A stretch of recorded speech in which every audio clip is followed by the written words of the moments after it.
25년 새해 네 번째 주일을 맞이하여 함께 예배드리는 우리 모두에게 예수님을 닮아가는 은총이 특별히 예배하는 여러분 가족이 임하기를 간절히 원합니다.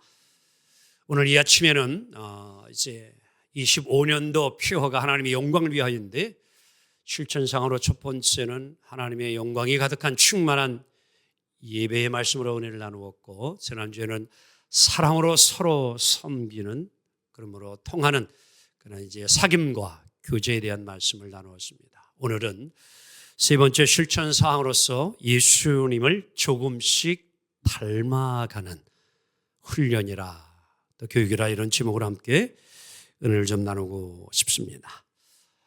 무성 영화 시대를 대표하는 유명한 배우 하나 있습니다. 찰리 채플린이라는 배우입니다. 그림만 봐도 웃음이 나와요. 저번은 영국의 배우로 코미디언이요, 영화 감독이자 음악가로 무성영화 시대를 이끌어왔던 유명한 배우입니다. 이제 이 찰리 채플린이 이제 한 번은 어느 시골 마을을 이렇게 여행을 하게 되어졌는데요. 그 마을에 이 현수막이 하나 걸려져 있는데 찰리 채플린 흉내내기 대회라고 하는 것이 이렇게 걸쳐 있어요. 그래서 좀 호기심도 가고 궁금도 해가지고 기왕 여기 온 거 나도 한번 참석해 볼까?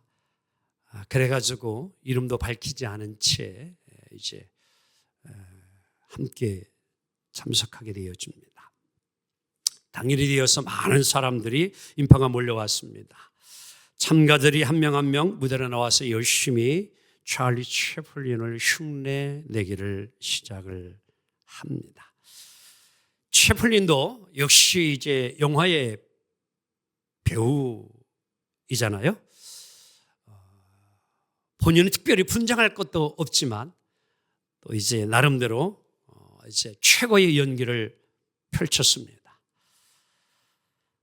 여러분, 이제 심사 결과를 하게 되어지면 누가 1등을 당연히 해야 합니까?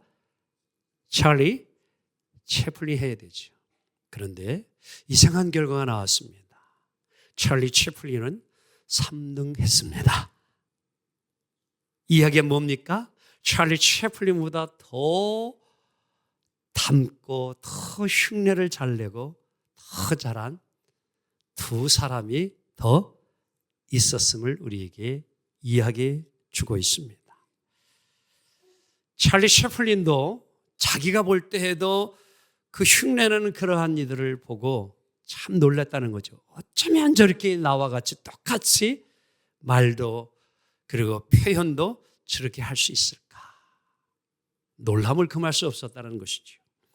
그렇습니다. 좋아하는 사람을 따라하다 보게 되어지면 나도 모르게 언젠가 그를 닮고 있다라는 것이지요. 비슷해질 수 있습니다.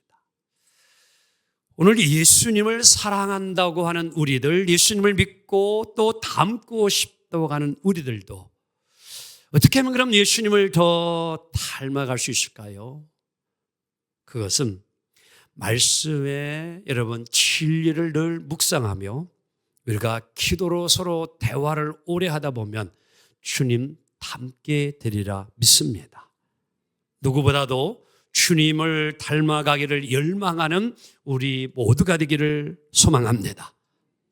이 시간 여러분 가운데에는 예수를 간 믿은 분도 있을 것입니다. 어떤 이는 3년 또는 5년, 10년, 아마 혹여나 여러분 가운데는 수십 년을 예수를 믿는 분도 있을 것입니다.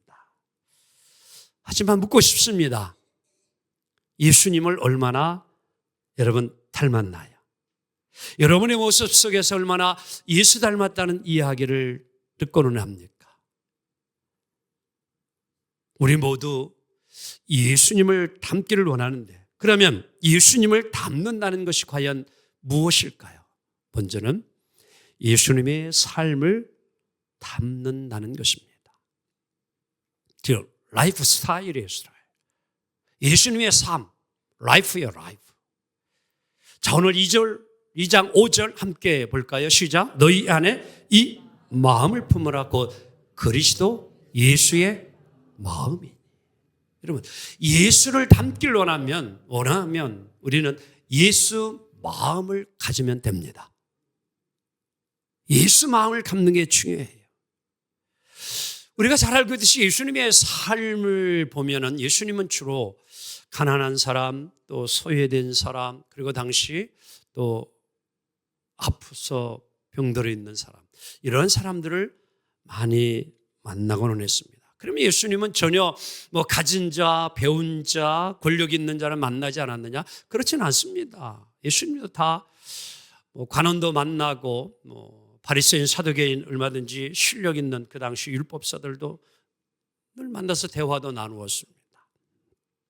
그럼 왜 우리 예수님은 그의 그런 삶의 그런 시간 순간 속에서 많은 것을 가진 자, 배운 자, 권력 있는 자보다는 오히려 그렇지 아니한 자들을 더 만나고 많은 시간을 보냈을까요?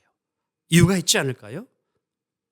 다름 아닌 하나님의 뜻을 전하기 위해서입니다.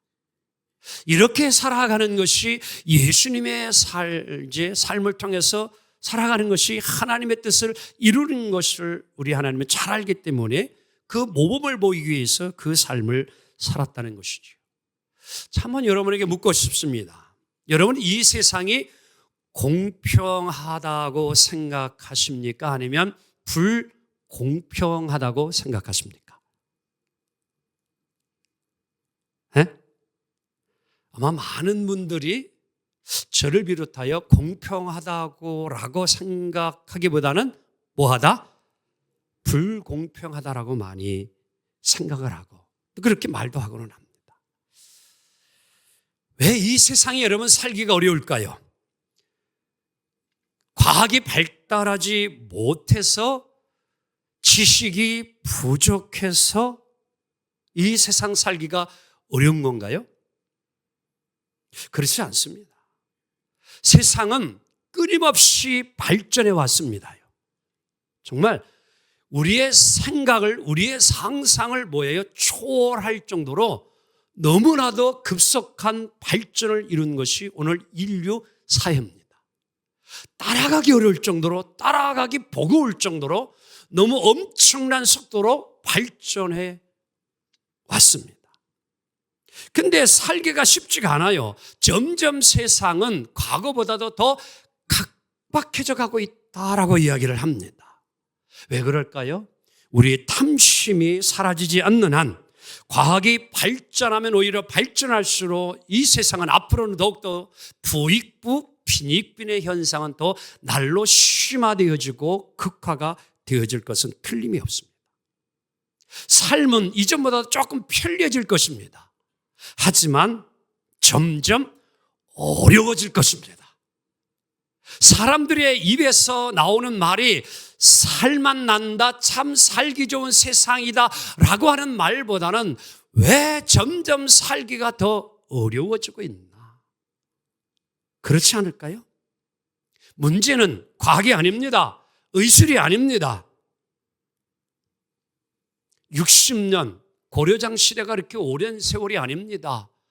70, 80, 요새는 100세, 아니 이제는요 옆 사람 하면서 120입니다. 보험이 여기까지 나왔어요. 120세대를 말합니다. 60세대 이제 절반밖에 안 돼요. 저도 그래서 60을 더 살아야 돼 앞으로. 이게 캄캄하더라고. 60을 더 살아야 되는 걸 생각하니까 왜 세상이 그렇게 우리의 생명을 연장시켜 준다니까요. 의학이 그렇게 발전됩니다. 틀림없어요.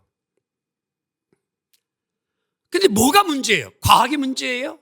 의술이 문제예요? 오늘 우리 안에 사로잡고 있는 탐욕이 문제입니다. 사탄은요, 마귀는 우리의 탐욕을 계속 부채질하고 있어요. 자꾸 담을 싸게 만듭니다. 자연적인 흐름을 바꾸어 역류하게 만듭니다. 그게 로마서 1장의 사도 바울이 일찍이 2000년 전 이 시대에 바로 우리에게 교훈을 모든 사람들이 이제 가면 갈수록 순리를 바꾸어 영리도로 살아간다고 이야기를 해주고 있어요. 근데 그 말이 틀림이 없습니다. 우리는 나누고 살아야 되는데 나누려 하지 않아요. 자꾸 더 높은 것, 이보다 더 높은 것이 없을까? 이보다 더 좋은 것이 없을까? 저는요, 엊그제도요, 신문을 보면서 서울에 지금 아파트를 하나 건축하는데 평당 2억 6천만 원이래. 그 아파트가 106억이래, 106억. 이야, 어떻게 올라도 그렇게 천정부지로 올라갈까? 건물이 이제. 점점 좋은 아파트. 이걸 원하는 게 사람들이에요. 더 맛있는 거 없을까? 끊임없는 욕심과 욕망이 우리를 사로잡고 있습니다. 그래서 사람들이 갈수록 자꾸 법 이야기를 많이 해요.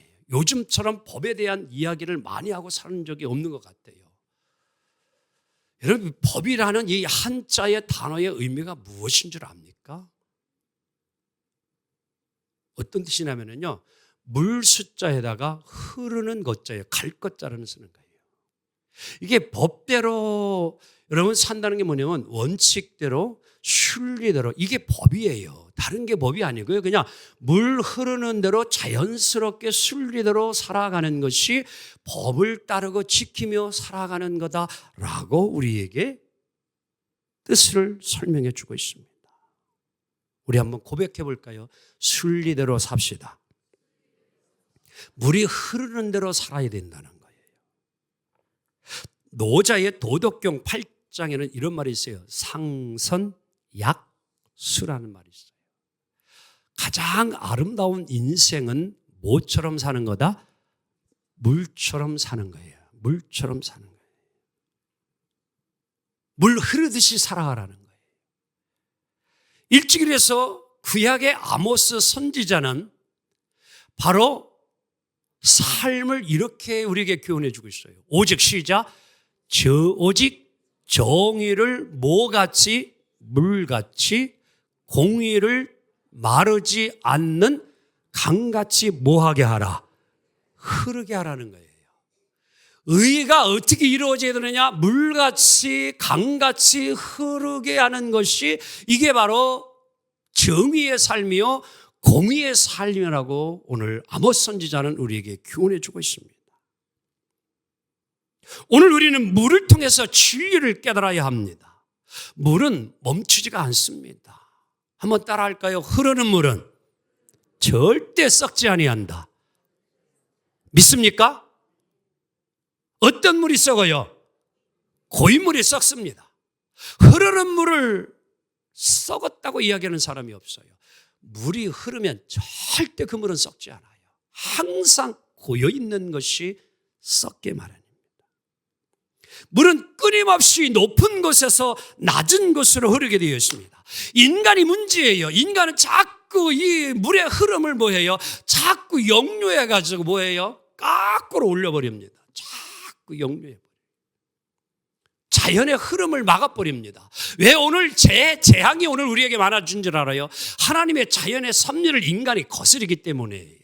뭐 때문에? 인간의 욕심이요, 인간의 욕망이요, 개발이라고 하는 이름하에 오늘 인간이 수없이 자연을 훼손하고 파손하기 때문에 뭐해요? 장마가 졌을 때에도 댐, 저수지, 오히려 자연의 흐름을 그대로 두어야 되는데 그것을 막아놓기 때문에 뭐예요? 해일 현상이 일어나면서 뭐예요? 그것이 오늘의 모든 재해로 우리에게 오히려 다가오고 있는 것이 현실의 우리의 모습이에요. 왜? 순리대로 두지 않기 때문에 우리가 그 고통을 고스란히 이제 바꿔 삽니다. 땅을 디디고 살아야 돼. 그런데 온 세상이 가는 곳마다 다 세면 포장해버리고 다 아스팔트 포장해버렸어요. 이산화탄소가 올라갑니다. 우리 스스로가 자연을 이제 거스려 살아가는 거죠. 왜? 편리함 때문에. 어린 시절에 여러분들 비포장을 40분만 차 타고 가면은요, 아침 먹은 게 점심 되잖아. 소화가 다 돼. 절로 소화가 됩니다. 그게 지난날 우리의 포장도로였어요. 근데 지금은 다 농로까지도 세면 포장이 됐습니다. 얼마나 잘 되어 있는지 편리하지요. 편한 거예요. 그러나 뭐예요? 우리에게 해로움은 그 이상으로 많이 우리에게 있다는 사실이죠. 오늘 예수님의 삶을 본받는다는 것은 뭐예요? 물의 흐름을 따라 물처럼 높은 데서 낮은 데로 살아가라는 거예요. 이 말은 뭐냐? 많이 배웠습니까? 많이 배운 자는 배우지 못한 낮은 자를 위하여 그들에게 잘 가르치고 교육하면 됩니다. 하나님이 내게 주신 물질이 많습니까? 넉넉합니까? 그것을 뭐예요? 가난하고 어려운 자에게 흘려보내면 됩니다. 기부하면 되는 거예요. 나눠주면 되는 거예요. 그게 물의 흐름이에요. 높은 권력에 있습니까? 그것을 자신의 계속적인 욕망을 채우려고 사용하는 것이 아니라 힘이 없고 연약한 자를 위해서 그 권력을 아름답게 잘 사용할 줄 아는 지도자가 되면 됩니다. 흐름대로 살아가면 돼요. 예수님 정말 닮기 원합니까? 물처럼 삽시다. 우리 안에 사로잡은 탐욕과 욕심과 욕망을 여러분들 예수 그리스도의 능력으로 물리치기를 원합니다. 마귀 사탄이 끊임없이 나를 욕심과 욕망으로 이끌어갈 때에 그때 우리는 뭐예요? 그것을 사탄아 물러가라. 이겨내야 합니다. 이것이 예수님을 닮아가는 삶임을 믿습니다. 그리할 때 내 안에 평안이 와요. 욕심을 내려놓을 때에, 욕망을 내려놓을 때에 마음의 평안, 가정의 천국 이루어지리라 믿습니다. 또한 예수님을 닮아간다라고 하는 것은 예수님의 죽음을 본받는 것을 말합니다. 자, 8절 함께 읽어봅시다. 시작. 사람이 모양으로 나타나서 자기를 낮추시고 죽기까지 복종하시니 곧 십자가에 죽으심이라. 어디에 죽으심이라? 십자가에 죽으심이라. 자, 예수님이 십자가에 이제 달리시고 죽기까지 그 십자가 상에서 매달려서 행하신 7마디가 있어요. 그걸 가상칠언이라. 십자가상 위에, 가상 위에예요. 뭐예요? 7마디를 하셨어요. 일일이 설명을 드릴 수 없습니다. 시간 관계상 6번째가 요마음 19장 30절 다 이루었다. 다 이루었다. 이게 무슨 의미일까요? 예수님이 이제 왜 이 세상에 오셔서 마지막 십자가에서 이제 운명하시면서 다 이루었다. 그리고 돌아가셔요. 다 이루었다. 그게 뭐예요? 아버지 하나님이 나를 이 땅에 보내신 목적과 뜻을 내가 다 뭐였다? 이루었다라는 거예요. 뭘 이루셨어요? 이것은 인간의 죄악에 대한 하나님의 욕구가 다 이루어진 거예요. 하나님은 하나님의 형상을 닮은 아담과 하와를 창조했지요. 그런데 불순종함으로 죄를 범하죠. 그곳에서 아담과 하와는 쫓겨납니다. 하나님으로부터 분리가 되어져요. 다 같이 죽음은 분리다. 아멘. 여러분 죽음이 별거 아니에요. 오늘 우리는 바디, 몸, 신체를 가지고 있잖아요. 여기서 하나님이 그 코에 생기를 불어 넣어주니 살아있는 영이 된지라. 생명이에요. 근데 이 살아있는 영을 하나님이 거두어 가시면 육신과 영이 분리가 되어지면서 곧 뭐예요? 죽음이 오는 겁니다. 별거 아니에요. 그래서 숨을 거두었다. 그게 호흡이 호흡, 생명, 루하흐. 생기가 루하흐, 호흡, 생명이에요. 그래서 호흡이 중단되면 죽음이 떠나간 거예요, 이제요. 영혼이 떠나간 거예요.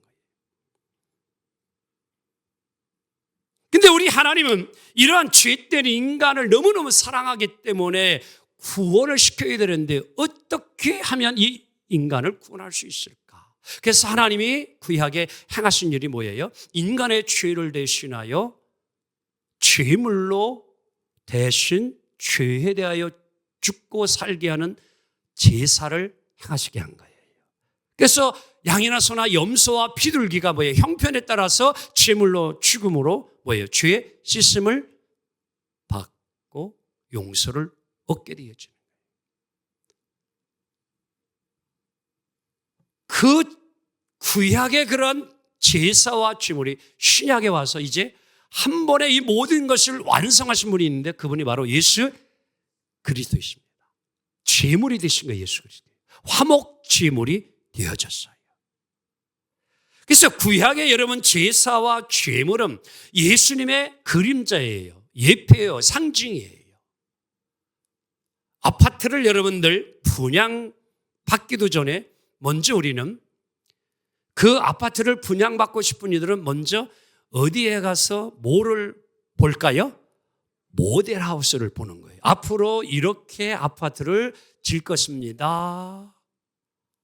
그러면 그걸 보고 앞으로 이제 아파트 내가 들어가서 아파트가 이렇게 지어질 것이나 그 모델하우스를 봐요. 그러면 여러분들 이 건설회사가 이 아파트를 다 건축하고 이제 들어가게 되어지면 그 모델하우스는 다 뭐예요? 사라집니다. 없어져 버리는 거예요. 예표예요. 상징에 불과한 거예요. 이 일을 하나님이 이루신 거예요. 그래서 여러분 구약의 이 제사는 두 가지 놀라운 기능이 담겨 있는데 하나는 죄를 덮는 거예요. expiation, 죄를 덮다. 다 같이 죄를 덮어버리다. 이걸 성경에는 또 도말이라고 이렇게 표현했습니다. 뭔가 이게 벽에 지저분한 게 묻어 있어. 그러면 그것을 싹 없애려면은 페인트를 싹 칠하. 이걸 도말이라고 그러는 거예요. 페인트를 싹 칠하면은 뭐야? 하얀 페인트를 싹 칠하면 그 전에 있었던 흔적이나 이런 모든 것들이 다 뭐해져 뭐요? 덮어지려 사라지는 거예요. 이걸 이제 죄 씻음 이렇게 표현한 게 도말이라고 표현한 거예요. 또한 죄에 대하여 여러분 이 제물로 드려졌다라는 사실은 다 같이 진노를 풀어버렸다. 푸는 거예요. 막힌 거를 허물어 버리고 풀어버린 거예요. 하나님과 인간 사이에 막힌 담을 보여 예수 그리스도가 죽으심으로 보여요. 하나님과의 관계를 연결시켜 주심을 믿습니다. 그래서 죄에 묶여져 있던 거예요. 그런데 예수 그리스도가 죽으심으로 우리는 뭐예요? 자유케 준 겁니다. 풀어준 거예요. 죄에서 자유를 얻게 하면 보혈의 능력. 아멘. 풀어주는 거예요. 우리 한번 옆 사람 보고 이렇게 이야기해요. 풀고 삽시다.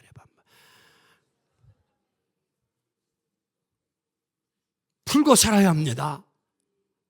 지난 추석에 가가지고 유산 상속 때문에 다투고 아직까지도 풀지 못한 것도 있으면 이번 올 설 명절에 꼭 푸세요. 아멘 하신 분이 하나도 없네. 그 푸는 방법은 욕심을 내려놓으면 풀려져요.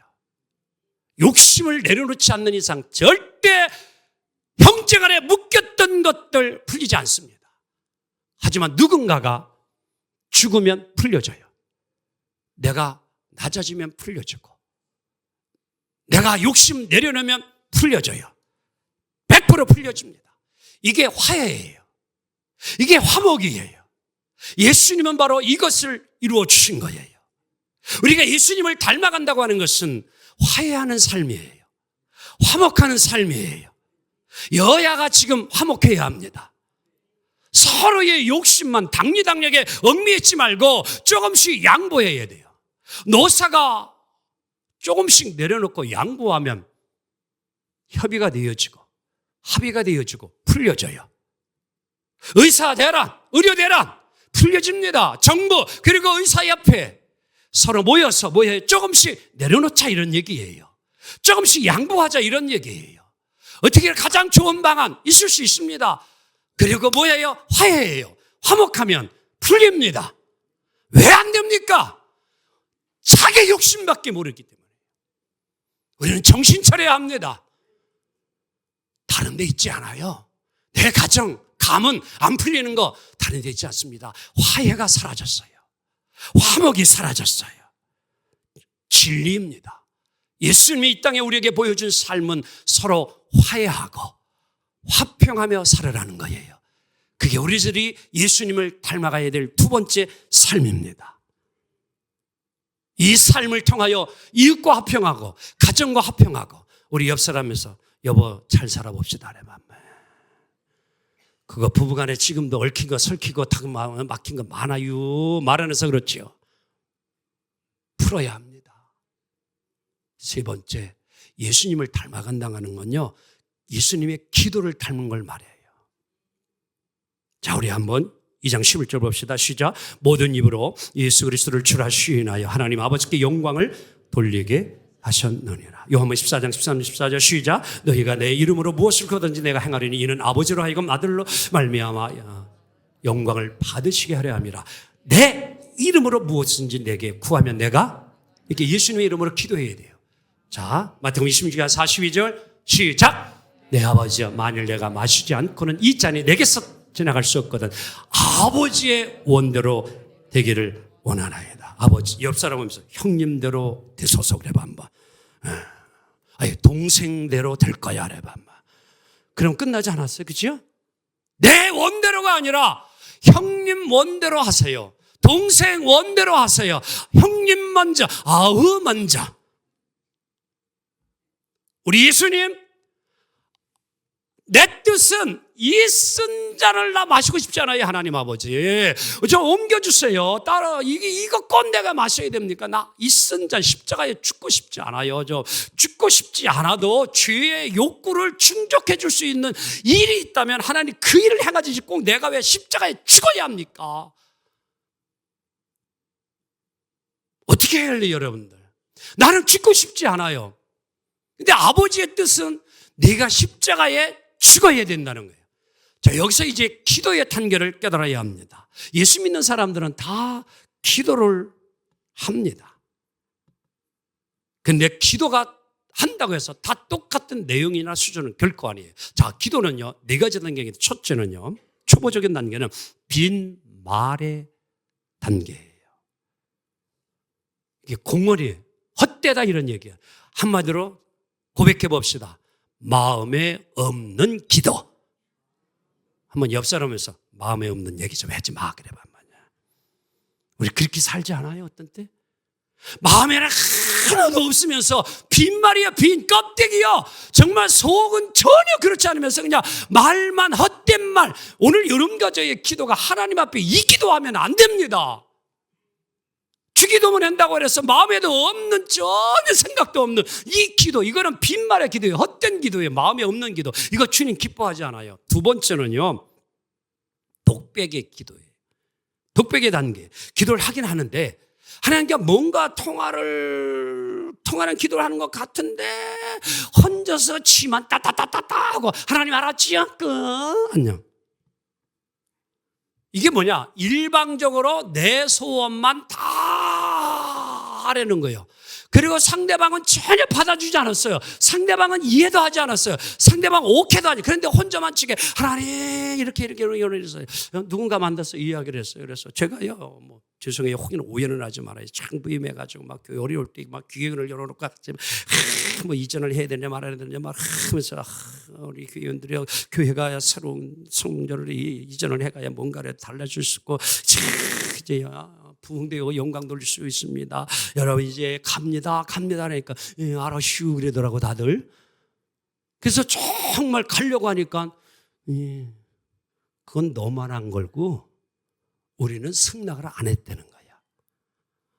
저는 혼자서 이렇게 해야 됩니다 그랬는데 뭐예요? 충청도 하는 얘기가 옆 사람면서 알아슈 그래 봐. 당신의 뜻은 뭔지를 알았어 내가 듣고서. 그런데 나는 받아들이지 않았다는 거야. 전혀 대화가 이루어지지 않았어요. 소통이 되지 않아요. 그래서 세 번째 대화가 중요한 거예요. 대화가 중요한 거예요. 한번 옆 사람 오면서 알았어 그래 봐 한번. 아유 권사님 내가 지금